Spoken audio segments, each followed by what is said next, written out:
The following podcast is brought to you by the new AT&T. Claire tries to swim with the fishes, fate puts a death sentence on Charlie, and Desmond goes back in time.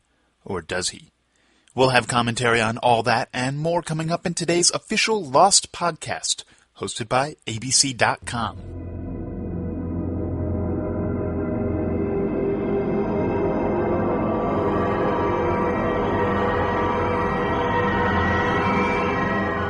Welcome back to the podcast. I'm your host, Chris, and in today's installment, we'll take some time out to chat with actor Henry Ian Cusick, who plays our elusive time-traveling hero, Desmond.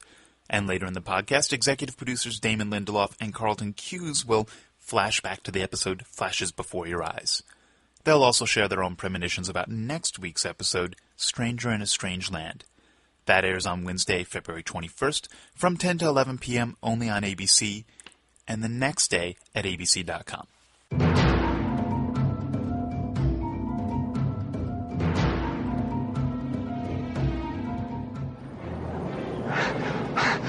We were on an island.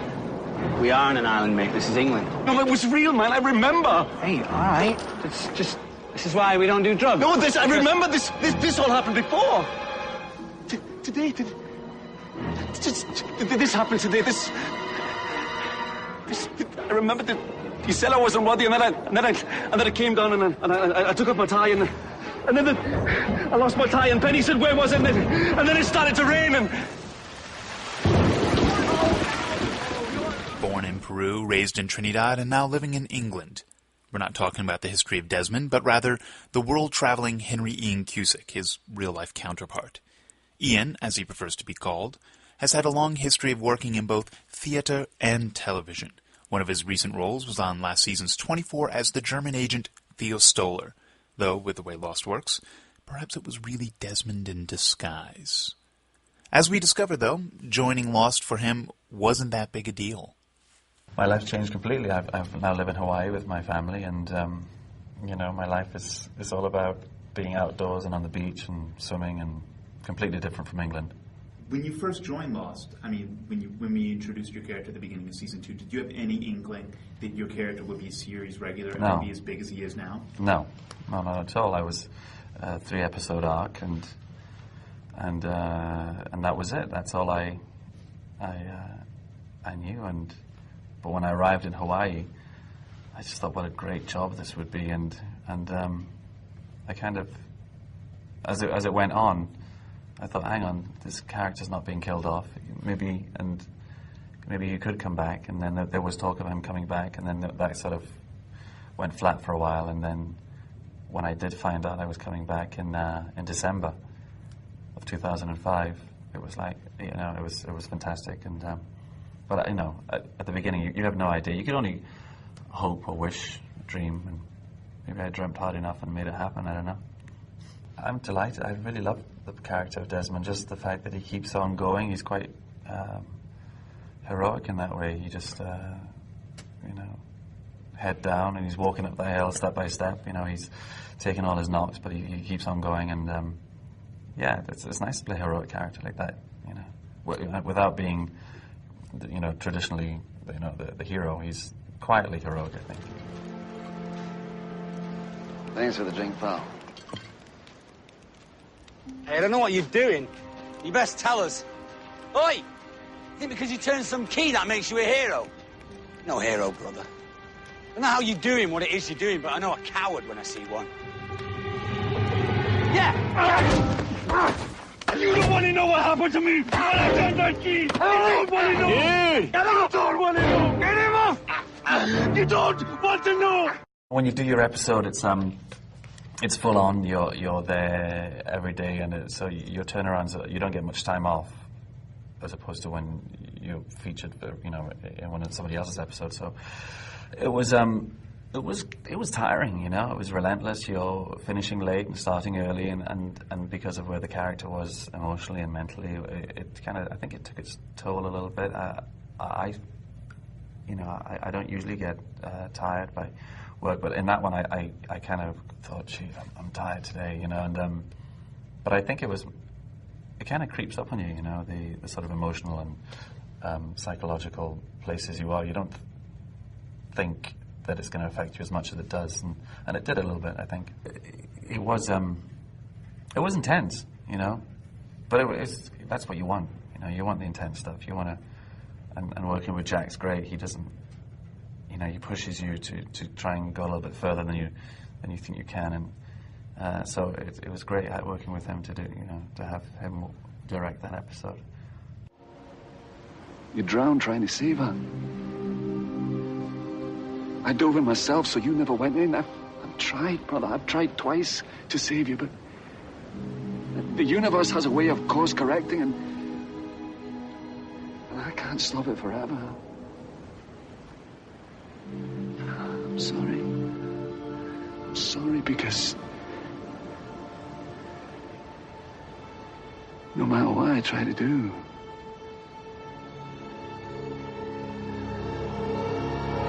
you're gonna die, Charlie. That was the most surprising thing. That was definitely the most surprising. You know, because if his psychic abilities are correct, then what? Is Charlie out? I don't know. Or how long? I suppose you can spin that out for a long time, but I have to say that was probably the most surprising thing. Now that the universe has it out for Charlie, there's only a couple of people out there that can give him a reprieve. The writers. With that in mind, we turn it over to executive producers Damon Lindelof and Carlton Cuse.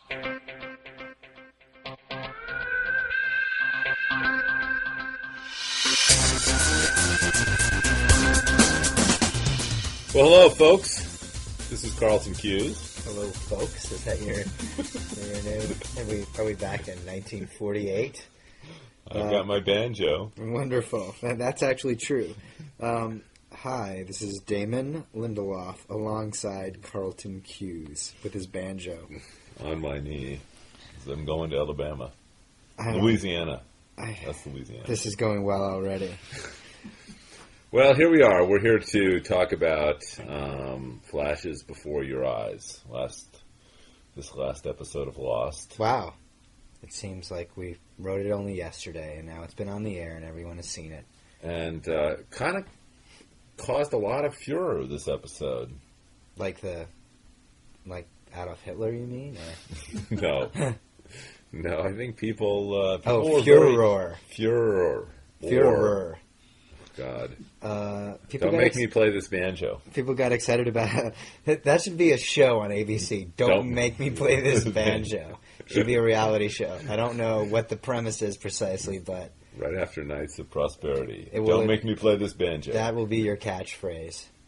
That would be good. I mean, I think actually it's kind of the natural extension of American Idol, isn't it? Just people coming on and playing instruments badly or well. Yeah, not wanting... You're like... Don't make me play this band. It sounds like actually a catchphrase for like Arnold on Different Strokes, but exactly either or. So none of this has anything to do with Flashes Before Your Eyes. So talk about Desmond's flashback, Damon. I can't say Damon and Desmond in the same sentence here. Did he really go back, or is that still questionable? What are the implications of his vision, and will he be able to harness this power? Yeah, I guess it wasn't really quite a flashback in the conventional sense of the way that we do flashbacks on the show. You know, the reality is this was more the experience that he had when he turned the failsafe key, and obviously as evidenced by certain future memories that he's having during his flashback. For the first time in the history of the show, we actually allowed a character to have an opportunity to make a different choice than they made before, and Desmond doesn't. He is course corrected by a certain mysterious older lady in a ring shop. So, what was your question? No, that was fine. That was kind of an answer. That pretty much covers it. Well, I suppose people want to know, well, what does this mean?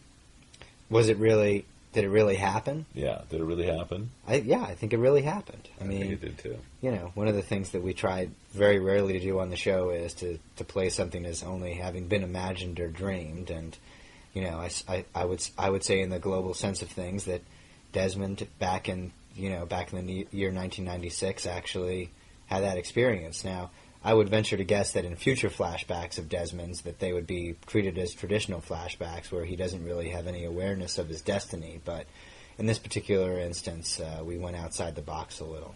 Right. I mean, I think it's entirely possible that he can have a traditional flashback story as well. Absolutely.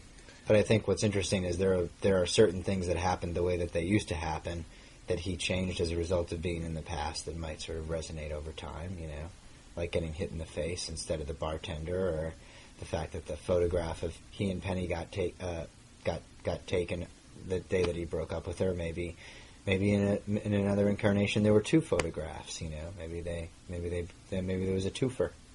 That would explain how she got one. You seem a little somber today. Maybe a little banjo music would cheer you up. Don't make me ask you to play that banjo. Here we go.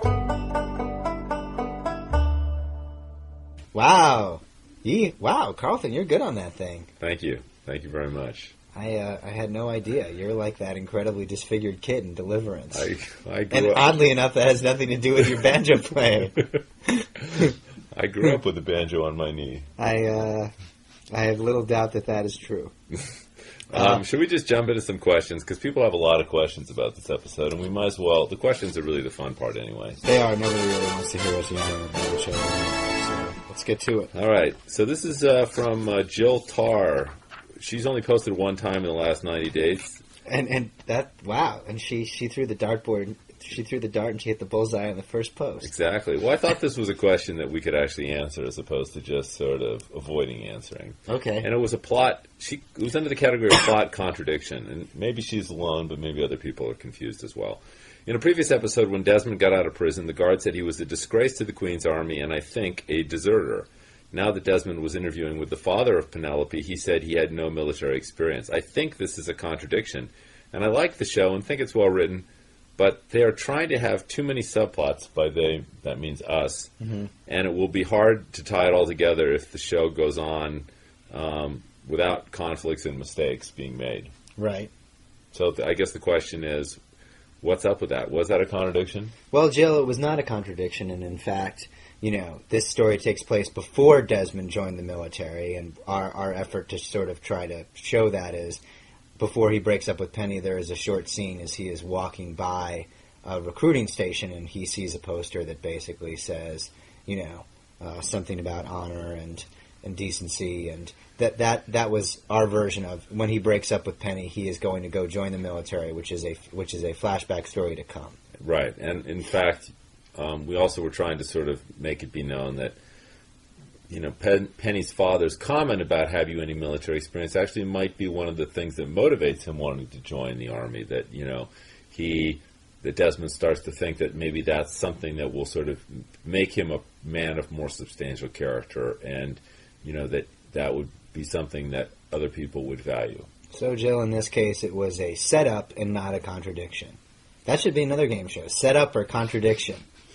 That's good. I like that. Here, speaking of gaffes, regarding that, Carlton, I'm going to put you on the spot here. Okay. Major clue or production slip by My Name Is Unique 42.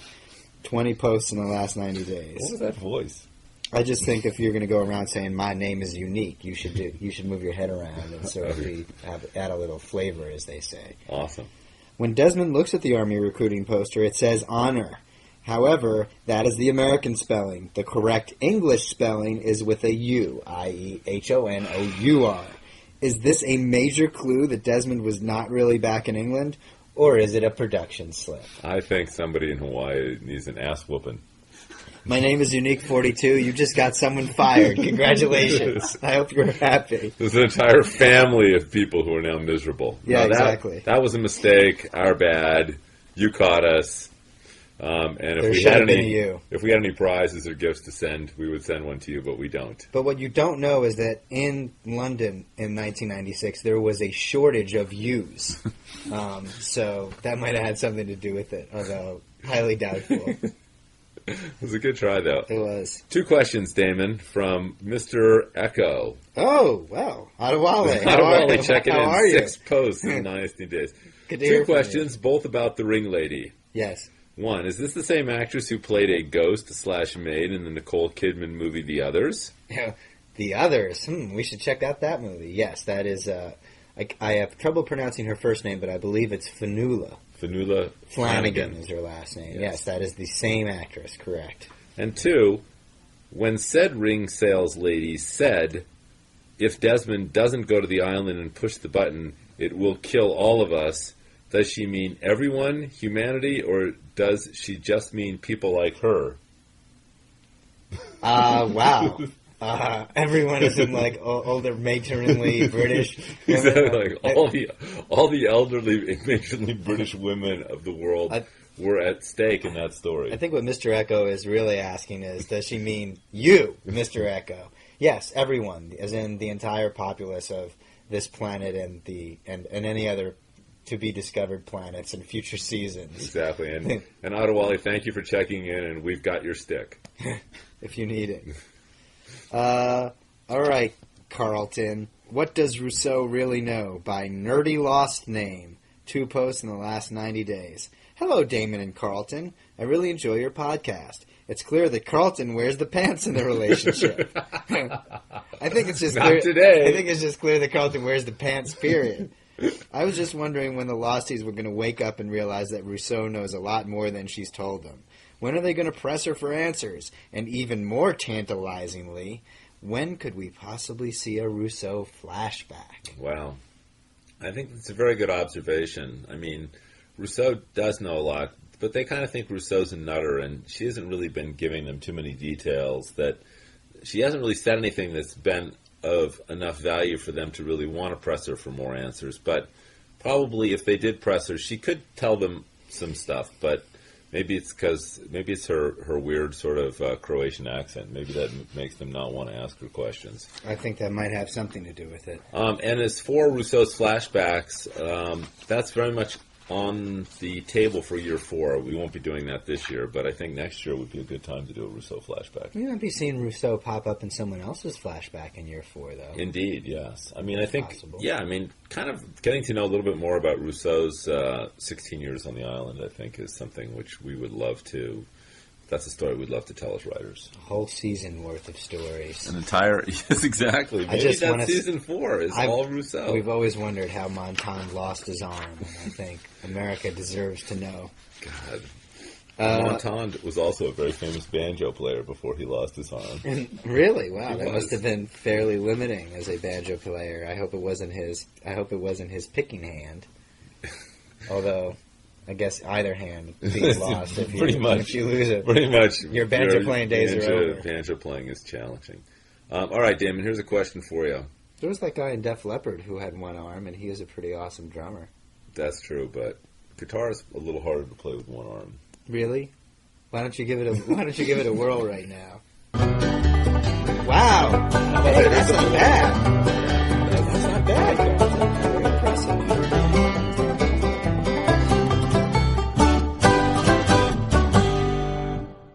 Not everybody can point to Chris and have him drop in a banjo cue like you either. Jacques. Chris didn't do that. That's all me. Damon, the Old Woman is Juliet by Janko of Bass. Janko of Bass? I don't know. Jankophobas. Jankophobos.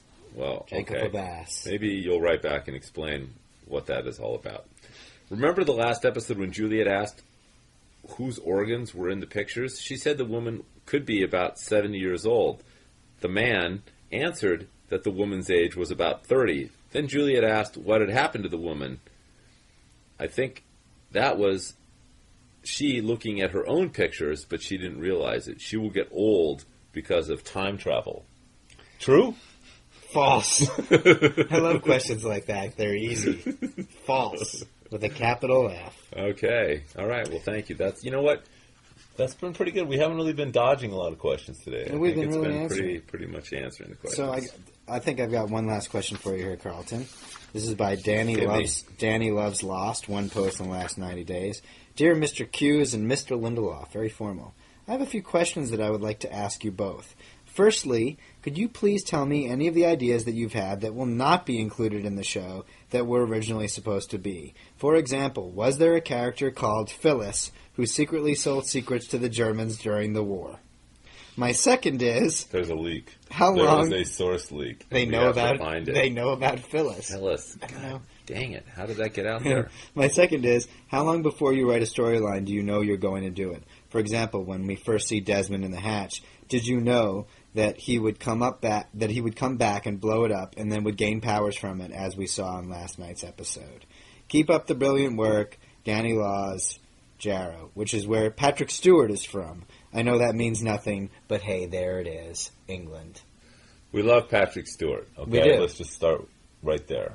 Yes. So that's cool. We should end there as well. So let's start with that idea. I think Patrick Stewart should be saying that he comes from where you're from. That would be better. That would be awesome, although he might be slightly older than Danny, in which Yeah. case time travel is involved. Exactly. How great would that be if you found like an interview from him from like 1983, and he's like, I'm from Jarrow, which is where Danny Laws hails from, and you weren't like even born yet. That's fantastic. That would be really cool. We should do that. We should. That should be our show after we do the banjo After show. we do the Don't Make Me Play This Banjo. So the question there was what? Oh, how much advance warning Oh, did we how do? much- Like when we first introduced Desmond, did we know that eventually he'd be fail-safing and having powers and all sorts of insanity? We have to, I mean, the big picture mythology stuff, we have to figure it out ahead of time. I mean, it would be crazy to, introduce a character like Desmond and not really know too much about what he was going to be doing. I mean, we don't figure out every single beat of what goes on with the characters, but the sort of big mythological beats, those are planned and plotted. And Well, we knew a lot about Penny because, yeah, we showed her picture when we first saw Desmond leaving the hatch way back at the beginning of Season 2, and we didn't pay that off until the end of Season 2, and we certainly knew that there was a fail-safe because that was going to be the only way to eventually get out of the hatch, and the implications of what happened when he turned the key specifically hadn't been worked out yet, but I think we knew what the idea of it was. exactly. He's calling for clarification right now. Just like the rest of America. And Endingly. and obviously, putting Penny in the final scene of Season 2 was also, part of the bigger picture of their relationship, which will play out over the rest of the show. Awesome. That's cool. I got one last one for you. Oh, please. And then I think you need a cup of coffee and maybe a little stretch. Boy, do I. Or some banjo music. Okay, here's a Either little or. more banjo music for you. That did it. I'm feeling Fantastic. much better. Good. I'm glad. That's Thanks. one of my favorite pieces. Thanks, Carlton. It's a piece of something. Okay, so to DeMan and Carlton. Oh. D-A-M-A-N. Nice. So Oh, wow. That's cool, because you are DeMan. I I have a question looking back to the second season, I believe is the episode And Found. Jin and Echo are hiding under a bush as the others walk across the camera barefoot. The last to walk by is dragging a little teddy bear. The first time I saw this episode, it reminded me of the Lost Boys from Peter Pan, where the youngest boy, Michael, is always dragging a teddy bear through the woods. Is there any connection to that? And thanks for a good season so far, especially the Desmond episode the other night. You're welcome. And no, there was no conscious effort on our part to, we'll always take credit for something that we try to do, but in that case, although it's cool that the Lost Boys and our show is called Lost and it was the others with the teddy bear, but I seem to remember from the from the cartoon of Peter Pan that, that the youngest kid carries around a teddy bear, but I think that's a fairly common motif. Yeah, we didn't consciously. I mean, sometimes, obviously, we are very conscious about sort of borrowing from other literary works that we admire, but in that case, that was an inadvertent borrow. And in all likelihood, that's not a nuclear teddy bear like ours is. Exactly. There's not a sentient nuclear device in that teddy bear in Yeah. Peter Pan. But there may be. There might be. But Anyway, by that just would, makes ours more badass. I forgot to say that was under the heading Lost Boys, and that was by Rock Forever 772. 3 posts last 90 days. Carlton, you rock forever. Well, thanks, Damon, and I'm going to play you a little banjo No, music don't to play sign that. you off. Don't play that banjo. Should we just do a quick prehash of Stranger in a Strange Oh, Land? yeah, let's talk about that for 1 second. Very, very quickly, this episode, Who's that hot chick that they keep showing in the promos with Jack? that would be Bai Ling. And why is she in this episode? Is she on the island? I don't know. It looks from the promos that she is on the island, but you never know with Lost. That's true. But I think that the ABC promo people have promised that there will be 3 huge mysteries revealed in this episode. Why do they do that? That just sets us up for, Carlton ridicule. and I we're fairly sure that there is one big mystery revealed, which is how Jack got his tattoos. The other 2 might just be sort of, promo mania. Yeah, I'm not exactly sure that I would color that as a big mystery revealed. Although we'll see some familiar faces. As you have been watching in promos for the last 9 months, we might be seeing Cindy? a certain member of the tail section. Cindy?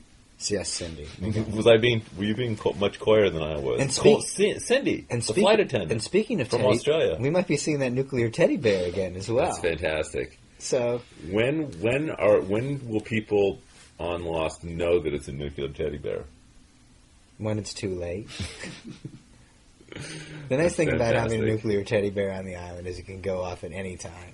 Just when we write ourselves into a corner, there's nothing. 24 has shown us this year that there's nothing like a good old-fashioned nuclear blast to arouse excitement. I don't know what they have against Valencia. I mean, they must have something against Valencia in the same way that, people in Tallahassee think we have some problem with Tallahassee. We do have a problem with Tallahassee. Do you want to clear that up once and for all, what the problem is with Tallahassee, or should we just leave that as an unsolved mystery? We don't have a problem with Tallahassee. Tallahassee is a wonderful, wonderful city in the wonderful state waffles. of Florida. If you like waffles. No, Tallahassee's great. It just happens to be a nexus point where many of our characters have crossed paths, which like forces a hellmouth? Yeah, like a hellmouth, which forces them to and Sawyer has negative feelings about Tallahassee, so we'd like to hear from any of you fans from Tallahassee about what are the sort of the strengths and weaknesses of Tallahassee. I do feel like we're not doing a good job of arguing both sides of Tallahassee's. We haven't had the episodes yet where we've really seen the versions of Tallahassee. There is an episode this season coming up called The Man from Tallahassee. But that one really won't make Tallahassee look any better, will it? It probably won't. It'll only make it look worse. I'm sure people like Tallahassee. They're just like any town or city in the entire world. There are bad people that come from that town, and it doesn't mean that they are bad because they're from Tallahassee. But it's possible that that's why they're bad. I'm just saying. Okay. Let's just make sure we don't go driving through Tallahassee anytime soon. I'm sure it's nice. I'm sure it's a nice town. All right. Can I just ask you one more question? Can you talk about what? No, never mind. All right. I'll just play the banjo instead. All right. Thanks, Carlton. What a great podcast. We'll see you guys We'll see you next week, and we'll make sure that Carlton does not bring that banjo back. Bye. Thanks for joining us for another edition of the official Lost podcast. We'll be back again next week with more commentary and insights from the writers and actors of Lost. Until then, you can always experience your own Lostian flashbacks by visiting abc.com to stream any of the episodes from this past season. Stranger in a Strange Land airs Wednesday, February 21st from 10 to 11 p.m. only on ABC. This is for Mac McKinney. Mac, your chance has passed to play professional ball, but you can live vicariously through Vince Young's rookie year. You've obviously seen how he plays. Now see how he lives with AT&T Home Turf. Just go online to attblueroom.com/sports for exclusive access into your favorite athletes' worlds. See inside Vince's home and check out the AT&T technology that keeps him connected. So that's Mac's world. For everyone who's not Mac, if we can deliver his favorite quarterback to him, we've got what it takes to deliver your favorite athletes to you. The new AT&T. Your world, delivered.